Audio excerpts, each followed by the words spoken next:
Well, greetings this morning, everyone. My lesson today is entitled Vaya Con Dios, and I'll explain that a little more in detail. There's a story that goes that Vince, a very devout Methodist, loved to sneak away to the racetrack. So one day, he was there and betting on the ponies and nearly losing his shirt. He was doing terrible with his betting. And he noticed a priest that stood nearby on the track and would go up to the horses and bless the forehead of one of the horses, lining up for the fourth race. So, lo and behold, that horse, a very long shot, which means that the betting was pretty good, won the race. And Vince was anxious to see exactly what the priest did the next race. Well, sure enough, he watched the priest step out into the track on the fifth race, and the horses were lined up there, and he placed a blessing on the forehead of one of the horses. Well, Vince made a beeline fast for the window, and he placed a small bet on the horse. Well, again, even though another long shot, the horse the priest had blessed won the race. And Vince collected a huge amount of winnings, and again anxiously waited to see which horse the priest bestowed his blessing on for the sixth race. Well, the priest showed up, blessed the horse, and Vince bet on that horse. And it won. Now, Vince was just elated. This is great. What a great system. So as the day went on, the priest continued blessing one of the horses and always came in first. So Vince began to pull in some very serious money. And by the last race, he knew his wildest dreams were going to come true. So he made a quick stop at the ATM, withdrew a big amount of money out of his account, and waited for the priest's blessing that would tell him which horse would win and what to bet on. Well, true to his pattern, the priest stepped out on the track and before the last race and blessed the forehead, the eyes, the ears, and the hooves of one of the horses. So Vince bet every cent that he had won that day, plus more he took out of his account, and he watched the horse come in dead last in the race. Well, he was dumbfounded. So he made his way to the track. And when he found the priest, he demanded of him and says, "What happened, Father?" He said, "All day you blessed horses and they won. And the last race you blessed a horse and he lost. No thanks to you, I've lost all my earnings and my savings and everything on my account." Nodding very wisely, the priest replied, "That's the problem with you Protestants. You can't tell the difference between a simple blessing and the last rites." I love that story. But we're going to talk about blessings this Sunday in this lesson. So have you ever heard the phrase, Vaya con Dios, and in Spanish for go with God? So what does it mean to go with God? Well, does it mean don't leave home without him? Or don't leave home without a meaningful personal relationship with God? And to leave home without a relationship with God is somewhat like taking a road trip without a map. And similarly, you don't go very far and very deep in life without a vital relationship with God. That's what the whole basis of that blessing is. So Vaya con Dios is a blessing. May you go with God wherever you go. Or to put it in another way, may God find you wherever you go. It's really the opposite of putting a curse on someone. I remember watching the skits on Johnny Carson's show, and he would sometimes, when he was in a certain costume that he would do, when the booing audience, he would put a curse on them saying, "May the fleas of 1,000 camels invest your hair on your head." Now that's a curse. Well, that doesn't apply to me, but it may apply to you. But a blessing is a wish for someone else a better life through God's presence. Sometimes we find it really hard to convince people to believe that God is real. We throw his name out there in various forums, wherever it may be. We even made movies about him to some degree, which kind of trivialized him as a kind of a aloof God, or maybe a God that's kind of just out there kind of playing with us a little bit. But you cannot trot him out on stage or at the head of a class and ask him to perform some great miracle to prove himself, or to prove that to doubting audience that he is a major player in the drama of life. It's hard to do that. No one finds God. He's already there. No one discovers God. He's already discovered. No one proves God because his proof is everywhere. So no one is able to demonstrate the existence of God. You can't Google God. God does not have a website you can go to. He does not have an email or Facebook account. God does not market God's goodness. People do. The heavens may declare the glory of God, but it's people who do the reporting of that declaration, which is us. In life's challenges and achievements, we get a kind of a glimpse of something beyond our control, understanding, or even imagination, something that struggles to be described in mere human terms. Now, in Psalms 19, the whole chapter is unbelievable, but I'm going to just recite 4 verses, the first 4 verses, to get the taste of what I'm trying to talk about, of how humans are reporting and to demonstrate God's existence. And this is what it says. The heavens declare the glory of God. The sky displays his handiwork. Day after day it speaks out. Night after night it reveals his greatness. There is no actual speech or word, nor is its voice literally heard. Yet its voice echoes throughout the earth. Its words carry to the distant horizons. In the sky he has pitched a tent for the sun. All this poetical type of demonstration of how King David tried to just share the existence of God and his proclamation of it. Yet we maintain that Vaya Con Dios is the only way to go to get really well. Don't leave home without God is our common mantra. We cannot prove a thing to each other. We can only testify to a spiritual experience or an awakening. We make clever and cogent, type of arguments, but still it's there. We share books of wisdom with one another. We strongly maintain that God is central to the program, even if we couch the term God in a safer, even more political correct term, such as the highest power or the Almighty or whatever. But we cannot produce the body. We cannot produce the evidence for God that is absolute to the human eyes, the human understanding and acceptance on our terms. We can't close the deal. Yet we maintain our conviction that the presence and the power of God, as we understand God, is very foundational for what we do and who we are as people, of why we even exist.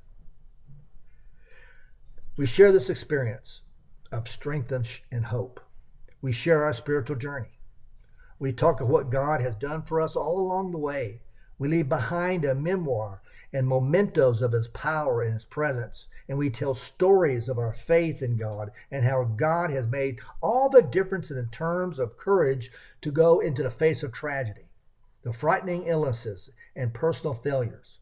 We share stories. We don't convince, coerce, or convert anyone based on our story. We simply and honestly share what we have. Now I'm going to share with you now a true story that kind of gives an example of what I'm talking about. I heard recently about a patient who had been recovering from alcoholism for more than a year. I'm going to call him Bruce, okay, if you don't mind. And Bruce said that when he came to the treatment, he did it to please his parents and to get his probation officer off his back. So after going through the criminal justice program, he says that he went through the motions and did what he was told Bruce to do. And Bruce said that he had no faith in faith itself, that he had no interest in God, and that he avoided talking in depth with the chaplain whenever he could. So Bruce played along to get along, but he wanted to stay sober more than anything. So he went to the meetings, he got a sponsor, he faked it through the first and third steps. He did a fourth step. It was when he was doing his fifth step in the program that the light began to dawn on him that God was real. He didn't claim to discover God or find Jesus, but he claims that God found him. So when I talked to Bruce one time how that happened, he reported that instead of concentrating on finding God, he concentrated on staying clean and working the steps. And it dawned on him that the God of his understanding worked behind the scenes. God empowered and encouraged him. He felt assured to know that his secrets were safe in the hands of this gracious and wonderful, loving God that encouraged him. And he felt assured that he was there for him, and the jaded memories and his judgmental peers were not there as part of a main support system anymore. God was the wind beneath his wings. So the story goes that today Bruce claims to have gratefully, as a recovering addict to alcohol. And he says, I have done this because God had found me. So Bruce, vaya con Dios. In Numbers 6:24-26, here's a wonderful blessing. The Lord bless you and keep you. The Lord make his face shine on you and be gracious to you. The Lord turn his face toward you and give you peace. And you've heard that so many times possibly. Isn't that a wonderful blessing to hear that someone's given you God on those terms? When my dad died, my family and I had to decide what to put on his tombstone that showed who he was to the world and what he meant to us. And that can be heard in a very hard decision, and it can be heard in our discussion. So think about it. What would you want on your tombstone to give such a message to the world and who you are? Well, our decision came quite easily. I remember very closely sitting around the bed in the hotel as we're going through his things and trying to decide this. There's one phrase he used throughout his ministry that echoed in our memory and truly pictured his spirit. Blessings on you. Wherever he went, he found a way to share the message through the heartfelt statement, wishing others the blessings of God in their life. And you can see their reaction. I remember that so well, with a warm smile and a calmness comes over them, and with a strong grasp of a handshake and even a soft appreciation, they would say, thank you. So what better for people to see and hear his soul than by seeing those words to the world on his tombstones? Blessings on you. You know, blessings held such a high importance in the Old Testament. Fathers often blessed their firstborn sons in the hopes that God brought them prosperity and a long, fruitful life. And blessings were intended to bring peace, protection, and joy to their children. God blessed many people around him, and these blessings were so highly coveted that Jacob stole his father Isaac's blessing from his older brother Esau.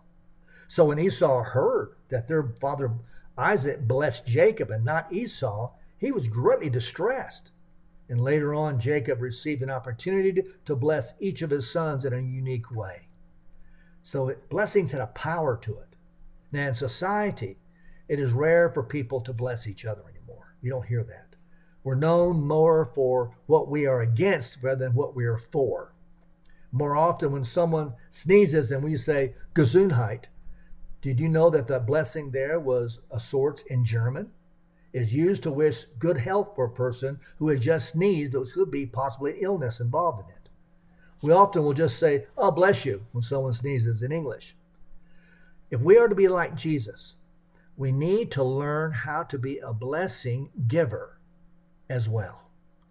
As Christians, we need to be known to people whom, when others are in our company, feel like that they're in the presence of Jesus being blessed. Now, there are many types of blessings, all types. The most common, of course, is that of a verbal affirmation. People want to know that they're being seen, appreciated, and special. And some people never receive this from their parents of origin. They're always looking for that blessing of a sort. Therefore, they spend their adult lives looking for people who will give them a blessing They need to transition into adulthood, so it gives them an avenue of hope. Be sure in people's company to encourage each other by pinpointing a positive attribute you see in them. That's how you bless others. It could be as small as giving a compliment to a person's kindness, or to strangers, or to a character that you find admirable. That's a real blessing on me. Say everything you feel about people to them now while they're here with us. Make people feel special when you're in their company. That is the essence of what a blessing is all about. You're blessing their lives by your attitude and your positive and your view of them. I love that another kind of blessing we give sometimes when we have our meals. I remember a story about a couple who invited some people over for dinner. And at the table, the mother turned to her 6-year-old daughter and asked her to say a blessing. "I wouldn't know what to say," she replied. "Oh, just say what you hear Mommy say," the mother said. So the little girl bowed her head and prayed, "Dear Lord, why on earth did I invite all these people to dinner?" She got caught, didn't she? That's a blessing if I ever heard it. But additionally, there's another kind of blessing. It's called financial blessings. Given to the firstborn sons often meant the father wished financial prosperity upon them. In the same way, we can bless someone with the gift of your financial prosperity as well. So ask the Lord to help you identify someone who could use your monetary gift. Part of your tithing, possibly. Send it to them anonymously. Know that your Father, who knows what you've done in secret, will reward you for that. And above all, in all the kind of blessings we do, we love them. Although blessings are often verbal, a non-verbal blessing can be equally as effective.